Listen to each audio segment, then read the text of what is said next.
Hey guys, so in this video I'm going to go over a few topics that I think will be valuable for everyone coming to Michigan. As an overview of the topics I will go over, I will talk about classes that I took, transferring to engineering from LSA, the dorms, as well as meeting people. So courses that I took, in the fall I took Calc 2, Intro to Psych, Econ 101, and English 125. In winter, I took EECS 183, Orgo 1, and Physics. And in the spring, I just completed Calc 3 and Bio 173, which is the Intro Bio Lab. So for fall, I believe that Calc 2 was the hardest, followed by English 125, and then Psych, and then Econ was the easiest. In the winter, Orgo and Physics were about the same. 183 was the easiest by far, and spring Calc 3 was harder than Biolab. So in the fall for Psych 111, I had Professor Schreier. I got an A+, and in terms of difficulty, exams were 6 to 7, and writing assignments were 7, and lectures were pretty well taught. I would give it a rating of 9 to 10. There were no clickers for Shire's class, there were no quizzes, there were no discussion sections, and I did not use the book. I used it once or twice to look over, to clarify a few points that was necessary for the writing assignments, but overall I think that unless you're a book reader, which I am not, then you shouldn't get a book. So save that $50-$60. And to succeed in this class, I would definitely say review lecture notes, do practice exams, and take advantage of extra credit points. So for 101, I had Professor Caldwell. I got an A. My GSI for discussion was really awesome, so I think that really helped with my understanding as well. I didn't use a book, so I don't think it's necessary at all. For Caldwell, he had take-home quizzes, and so that is, you can take it home, obviously, and you can look at your notes while you're doing it. So it's pretty easy, and you should get at least a 50% on those, which is quite low. So aim for 80% or above. And there were no clickers for his class. So to succeed, I did practice exam given to us for each exam, and I reviewed notes. I did practice problems from discussion sections. They actually handed out to you, well, dependent on your GSI. And exams difficulty were about a 6. For 125, I had GSI, whose name was Katie. I got an A-, and quite frankly, that is quite good compared to the B's and C's other people got in my section. And I attribute that mainly to my good foundation in English writing from my high school. But even if you aren't really proficient in writing, I say that don't stress too much. There's also office hours, and there's the writing center you can go to get any kind of feedback that you need. For her class, participation mattered greatly. She was a harsh essay grader, but what is the same, what is uniform across all 125 sections is that all sections have 4 essays, and that we participate in peer reviews, which involve letters, writing letters to each other about what we thought of each other's essays. And for Calc 2, I had GSI, whose name was Ying Wei. I got an A-. That is pretty good, I have to say, for Calc 2. In my opinion, at least for fall 2016, past exams were not really representative, but nonetheless, I still did at least 6 or 7 for each one to study for it. And because this class is mostly exam grades and you don't want to sacrifice even one test grade. And one thing I didn't like about this class, aside from everything else about this class, was team homework. It was particularly annoying if you didn't have a team that sort of were on the same page, so you had to make sure everyone else was on the same page, and you have to turn it in and everything. In terms of difficulty, exams were about a 9. For the winter, for physics, I had Professor Popov. I got an A in his class. Lab was annoying at times, especially if you have lab members who didn't know how to use Excel. We had to teach them, and so yeah. But even if you don't know how to use Excel, you will definitely learn it during Physics 141. And lectures were about an 8. He was really clear in terms of explaining, in my opinion.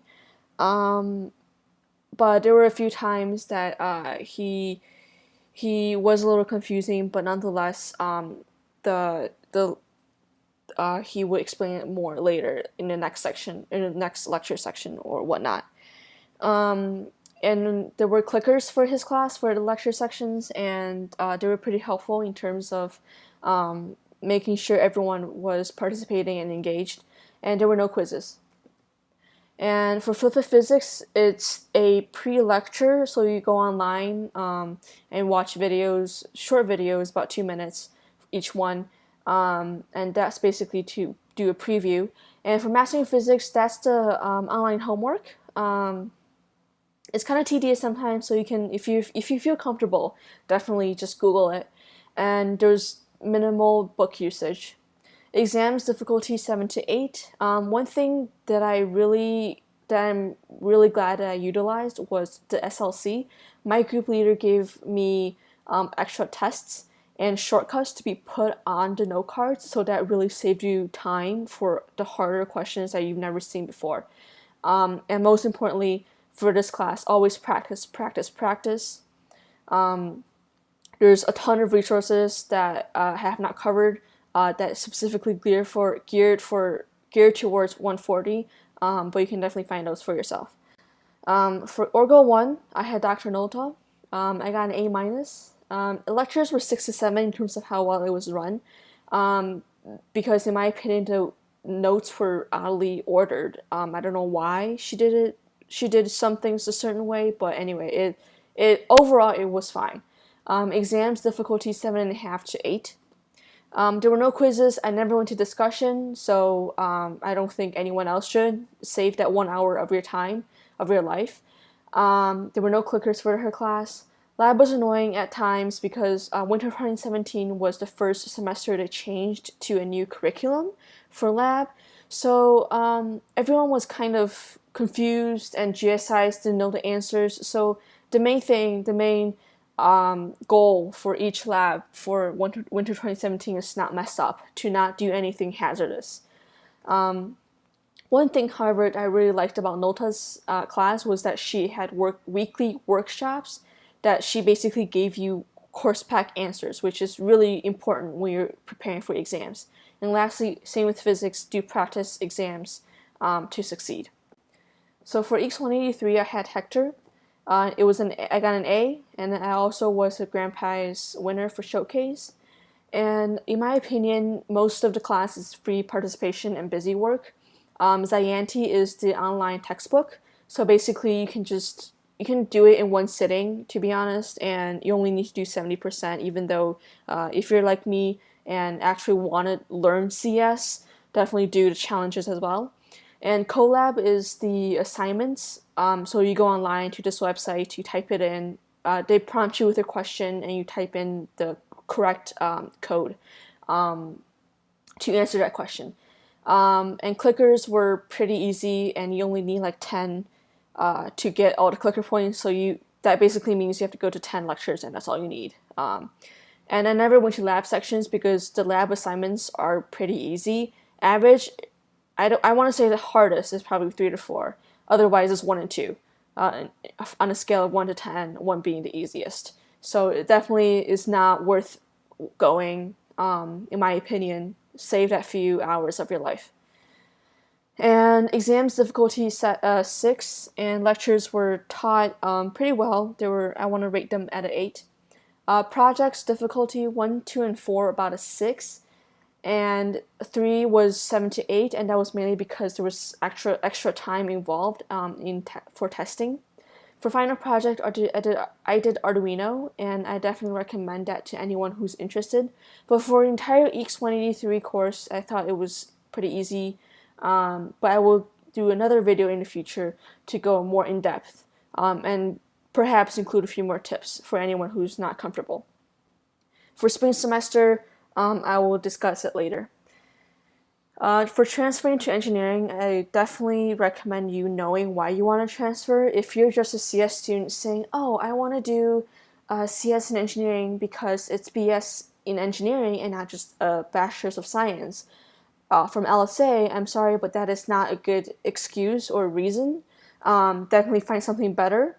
Because that will definitely, because your intentions, you have to be committed at a good reason to write a decent essay to convince the admissions.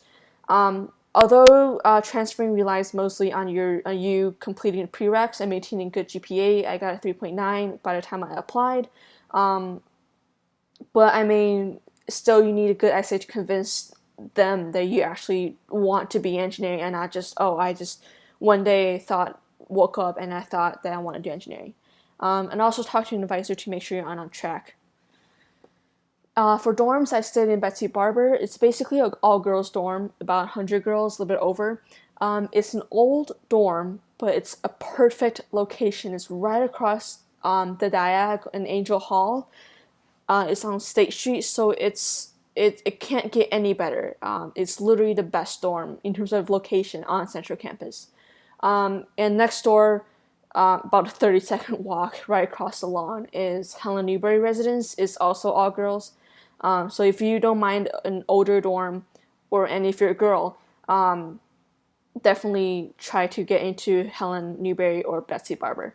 The Hill dorms, excluding Markley, they're all amazing. They're new and peaceful surroundings, but I think the only bad thing really is that it's a 10-minute walk to the Diag. Depending on how fast you walk, 10 minutes is about for like a little bit slower people. And also another thing is that you actually have to be in some kind of RC or MLC to be in the dorms, but a few people who are pretty lucky do end up in Mojo or Els Lloyd or Cousins. North Campus, I have really nothing to say about that. Yeah, it's no comment.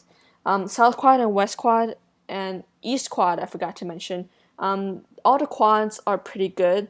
I want to say West Quad is better than South Quad, and they're both in okay location, 6 minutes to Diag, and East Quad is about, I want to say 7 or 8 minutes to the Diag, but if you if you don't mind a slightly longer walking distance to some classes, and you're in a few or in an MLC or the honors program, then South Quad and East Quad is definitely for you.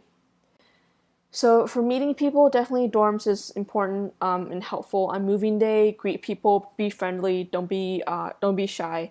And in classes, even if they're close acquaintances, you can still meet a few people and someone to talk to, and could potentially become your friend.